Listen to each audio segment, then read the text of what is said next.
we had been entrepreneurs for the better part of 5 years and didn't have a whole lot to show for it. Right. I think one of the numbers is 70. One of the numbers is 110 investors that you talked to for the seed round. No one was giving you money. What was that like? How did that go? Both numbers sound very painful. Yeah.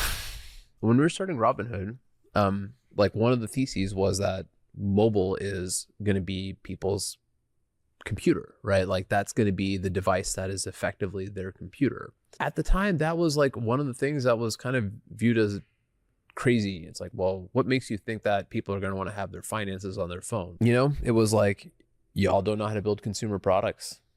You guys haven't done this before. You're math people, right? And what makes you think that there's a generation of young people that is underserved? Like they could use these other things. Like what makes you think that this is the thing that's missing? There's a lot of naysayers. How did that make you feel as someone? I know you're really big on design and creativity. Like how did it make you feel? Motivated. Motivated. I'm serious. Like I really, really feed off of that. And I think that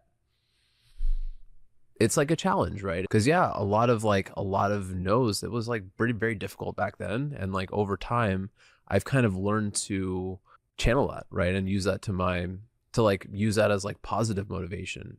Yeah. And I think you guys had like an interesting agreement to finally get someone to invest. Do you know what I'm talking about? Tim Draper? Yeah. What happened there?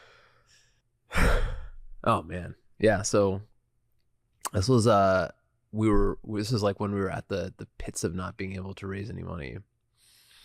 And we went and met with Tim Draper and we kind of told him what our idea was. And this man is larger than life. And I remember going to his spot in San Mateo.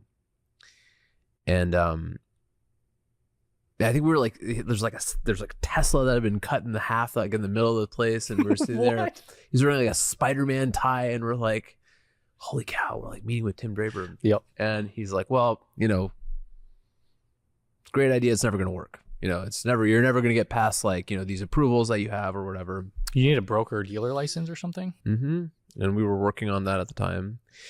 And he's like, how much are you paying yourselves? And we're like, what? It's like, how much are you paying yourselves? And we're like, I don't know, like not very much, like enough to like 60, 70, 80,000. Like, I don't know, like not like enough to be able to live in the Bay Area and have an apartment. He's like, that's way too much.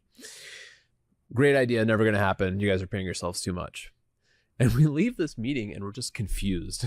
Why is that a sticking point? We're just $60K a year. That's we're just like confused, right? It's like we're paying 70,000, 80,000, maybe the most. Like, I don't know. Did you have student loans still at the time? Yes. Yeah. I mean, that was like probably. I had like a dinky little apartment I was living in. So we after this meeting, we're both like feeling. I was feeling pretty dejected. And so we got, and I think we went to get burgers across the street. And we have the idea that we'll tell him that we're gonna not pay ourselves, you know, until we get this approval. Yeah. And we'll do that if he invests. And he said yes. And then like the sort of like the gut check came in where it's like, okay, can I still afford gas? Yeah. Or am I gonna have to start biking to work? Right? Like we did it. There was a couple of months where I was like, okay, it's just like, you know, we got to do this. Right. And again, very clarifying, very focusing. Like this is kind of the thing, right? Is you have to take the setbacks and use it to bring out the best in yourself.